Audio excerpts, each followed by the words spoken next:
Bismillahirrahmanirrahim. Assalamualaikum warahmatullahi wabarakatuh. Salam sejahtera untuk kita semua. Semoga kita tetap diberikan kesehatan. Amin.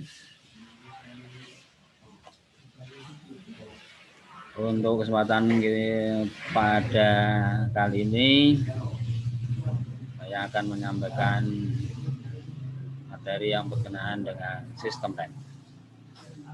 Mohon untuk bisa diperhatikan dan semoga diberikan kemudahan untuk memahami.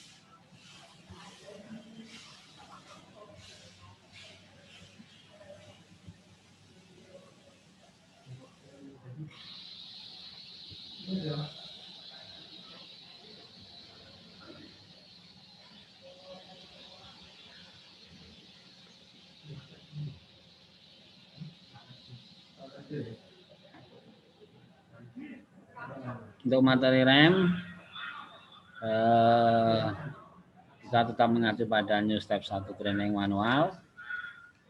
Kemudian bagiannya adalah bagian chassis. Materinya adalah sistem rem. Sistem rem, uraian tentang rem. Rem dirancang untuk mengurangi kecepatan ataupun memperlambat dan menghentikan kendaraan dan memungkinkan parkir pada tempat yang menurun. Rem sangat penting pada suatu kendaraan dan berfungsi sebagai alat keselamatan dan menjamin pengendaraan yang aman.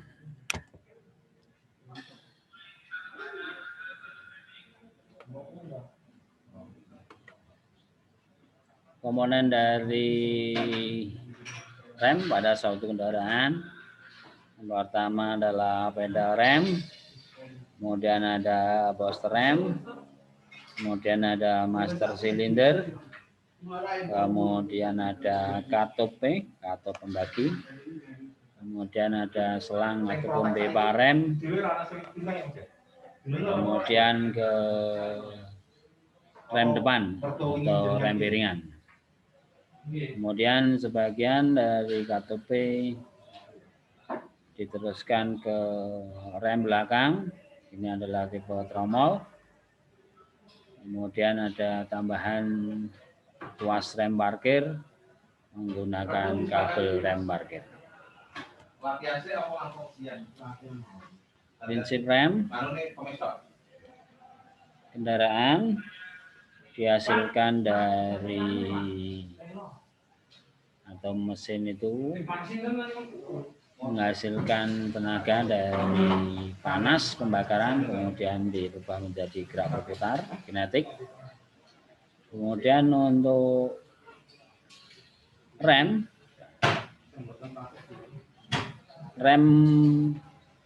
prinsip kerjanya berkebalikan dari mesin, sehingga rem mengubah gaya putar menjadi energi panas untuk dapat menghentikan kendaraan. Efek pengereman disebut striking effect, diperoleh dari adanya gesekan yang ditimbulkan antara dua objek.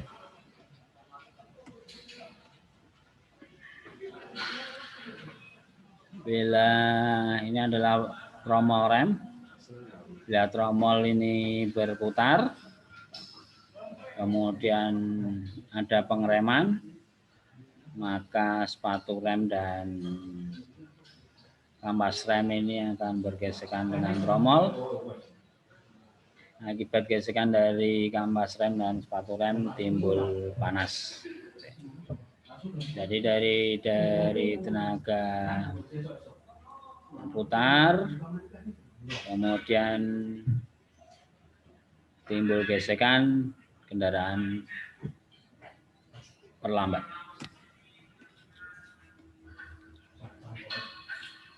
Rem dibagi menjadi 3, rem kaki, rem parkir, dan rem tambahan. Untuk rem kaki, foot brake, rem hidrolis, dan rem pneumatik digunakan untuk roda-roda. Kemudian rem parkir, rem mekanik, ada center brake dan rem roda belakang. Kalau center brake di propeller shaft atau di belakang transmisi, kalau rem roda belakang di roda-roda bagian belakang. Kemudian rem tambahan exhaust brake untuk kendaraan niaga besar. Rem kaki, foot brake dikelompokkan menjadi 2 tipe, rem hidrolis dan rem pneumatik. Rem hidrolis lebih respon dan lebih cepat dibandingkan tipe lainnya, dan konstruksinya juga sederhana.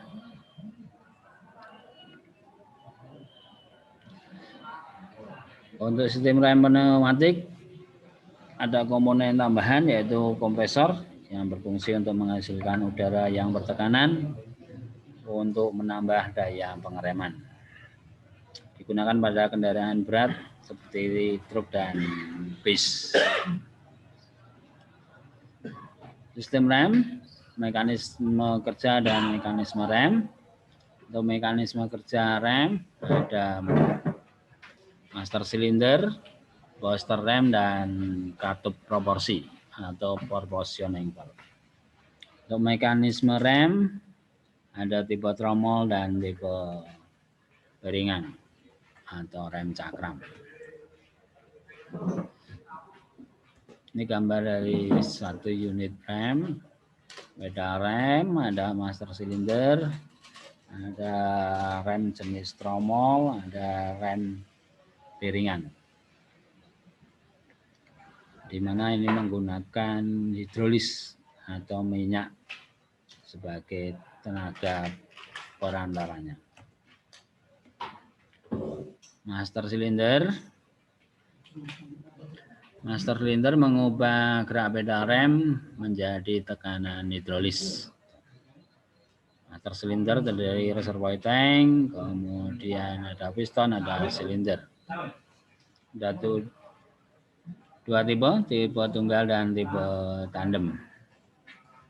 Tipe tunggal single tap, tipe plunger, tipe konvensional, dan tipe portless. Untuk yang tipe ganda atau tandem ada konvensional dan konvensional. Ini adalah gambar dari master silinder tunggal tipe portless. Adalah push rod, kemudian dia akan menekan connecting rod atau batang penekan, kemudian piston akan menekan minyak rem, kemudian minyak rem akan keluar melalui outlet valve menuju ke silinder roda. Kemudian ini adalah master silinder yang tandem, ada 2 buah,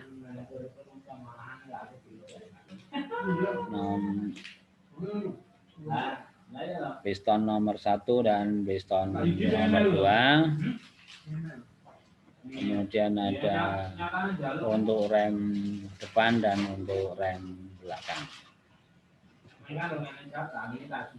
Booster rem atau brake booster, tenaga tekan pada pedal rem oleh pengemudi tidak cukup kuat untuk menghentikan kendaraan, sehingga diperlukan brake booster untuk melipat gandakan daya penekanan pedal, sehingga daya pengereman yang lebih besar dapat. Booster rem dipasang dengan master silinder untuk tipe integral dan juga dapat dipasang secara terpisah. Di dalam booster rem terdapat membran atau diafragma yang bekerja dengan adanya perbedaan tekanan antara tekanan atmosfer dan kevakuman yang dihasilkan dari dalam intake manifold. Sehingga breakwater bekerja berdasarkan kevakuman pada intake manifold. Kurva kemampuan booster, semakin besar vakum yang dihasilkan dengan input atau daya tekan yang sama akan menghasilkan output load atau tenaga yang lebih besar pada pengereman. Atau pengimbang atau P-valve, proportioning valve. Proportioning valve digunakan untuk mengatur supaya kendaraan dapat diperlambat dengan baik. Karena biasanya ketika direm, beban kendaraan ataupun titik pusat gravitasi akan berpindah ke depan karena adanya gaya inersia, sehingga beban berpindah ke depan. Dengan adanya perpindahan gaya gravitasi maupun beban, maka diperlukan alat pembagi. Alat tersebut disebut katup pengimbang atau proportioning valve.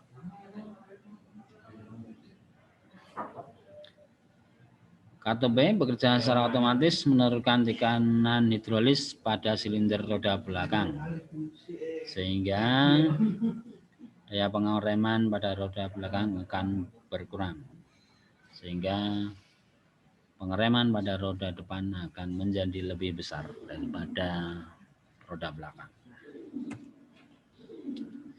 Anti-lock atau ABS, anti-lock brake system, diciptakan untuk mencegah terkuncinya roda-roda belakang karena itu sangat berbahaya. ABS juga untuk mengontrol roda-roda depan agar kendaraan tidak berputar atau slip, serta menjaga pengendalian kemudi dengan baik. Komponen dari ABS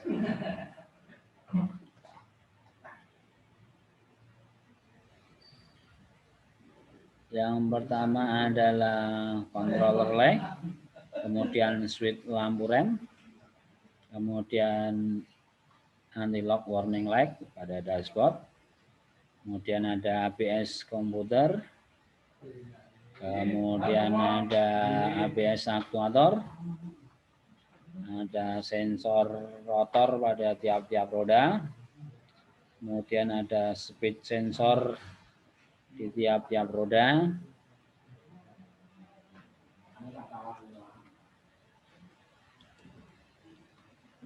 fungsi masing-masing komponen. Speed sensor depan mendeteksi kecepatan roda-roda bagian depan. Speed sensor belakang mendeteksi kecepatan roda belakang. Switch lampu rem mendeteksi tanda pengereman dan mengirimkan sinyal ke komputer ABS. Lampu peringatan anti-lock warning light, lampu menyala untuk memberi tanda agar pengemudi siaga saat ABS ada yang tidak berfungsi. ABS aktuator untuk mengontrol tekanan minyak rem pada masing-masing silinder dengan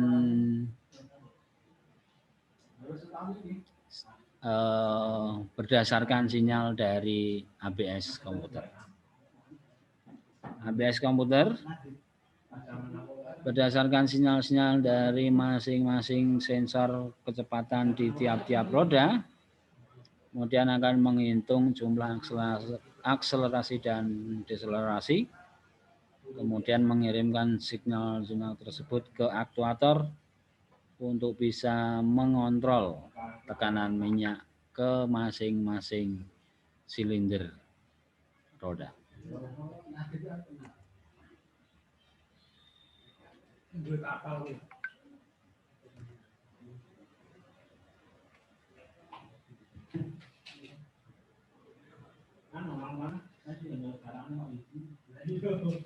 Itu materi tentang rem pada kesempatan kali ini. Semoga bisa bermanfaat dan tetap semangat. Assalamualaikum warahmatullahi wabarakatuh. Merdeka.